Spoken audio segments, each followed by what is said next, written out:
Over the last couple of years, a lot of photographers have been talking about switching camera brands from Nikon to Sony, from Canon to Sony, Nikon to Fujifilm even. I've heard a lot of these things going around in the photography community, and today I just want to address why I don't think it's a good idea to actually switch camera brands.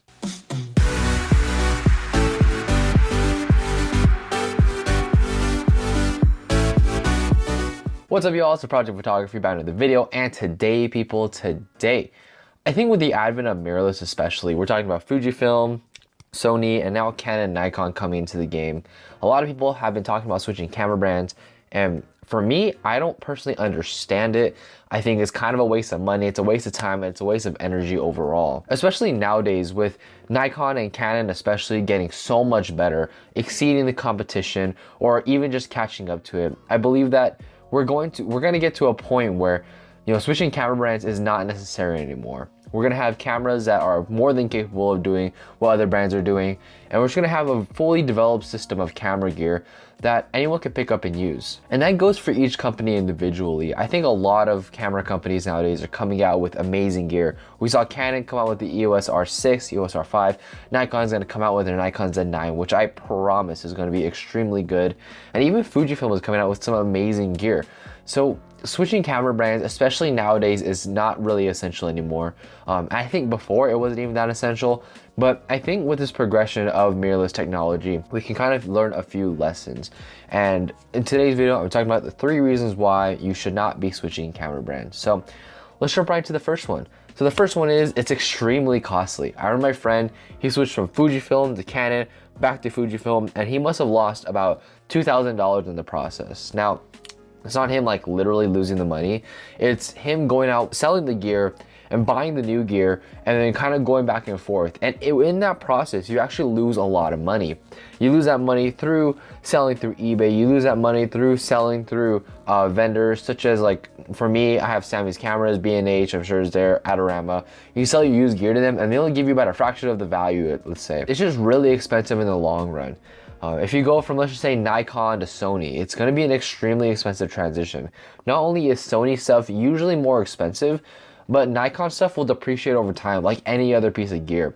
And it'll make you lose money in the long run. So it really doesn't make sense to actually switch camera gear in terms of a financial standpoint. On top of that, it takes up a lot of energy, a lot of time, and you're not even going to get the full gear right away. It's going to take a while to build up. So overall, it's just an expensive process that doesn't really pay dividends at the end. And the second point, it's only going to be marginally better than the gear you already have. So I kind of mentioned this in my previous point. Let's say you spend $2,000. I usually, in terms of marginal benefit, I want to gain $2,000 worth of value. But when you're switching from camera gear to, or camera system to camera system, you're not going to really see that full benefit. Let's say back in the day, you switched from Canon to Sony to be able to, you know, utilize Sony's autofocus. It's really not going to be that much of a benefit because Canon's autofocus with DSLRs was already pretty good. You're only really getting the improved autofocus, EVF, and all these sort of things. So it's gonna be a marginal benefit overall. Is it gonna make your image quality any better? No. Is it gonna make your photos any better? Probably not. The only thing it's really gonna do for you is improve convenience, but at the cost of what? At the cost of $2,000, at losing a bunch of value when it comes to your own gear. So at best, you're gonna get marginally better gear. You're gonna see that, especially now, moving into the future, the differences between camera systems are gonna be extremely minute.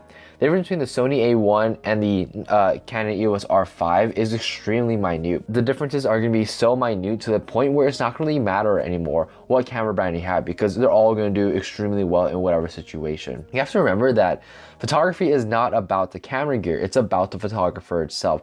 So if you know how to operate your gear, you know how to operate your camera system, you're going to be just fine. So I wouldn't really worry about, oh, I'm going to get so much better image quality or so much better autofocus and such, because in reality, you're not, because of how incredible camera gear is getting to this point. So let's talk about the third point, which is majority of the time, camera companies will always come out with something better and improved in the future.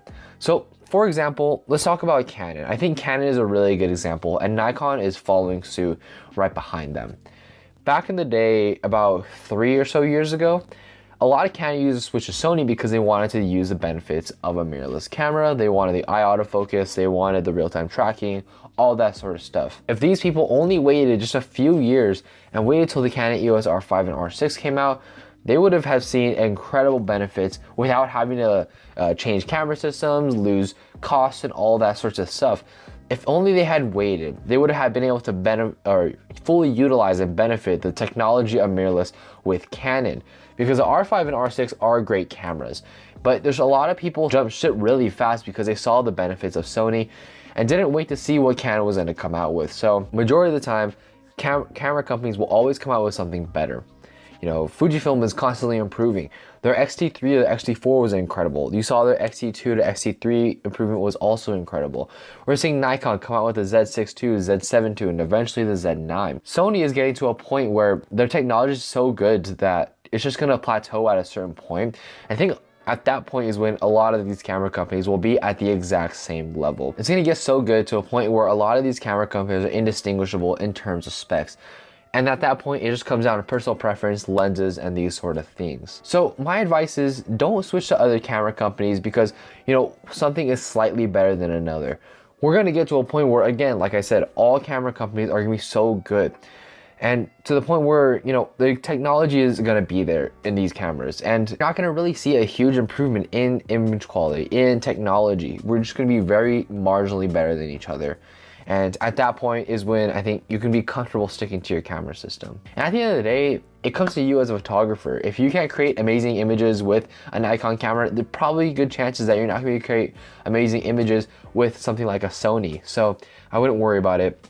The only real time that I would actually switch camera companies is if a camera brand kind of dies off. Like if you're in Pentax, you should probably switch from Pentax to another brand, just because, you know, I feel like Pentax brand is kind of dying out and there's other brands that are much more beneficial and improving in the long run.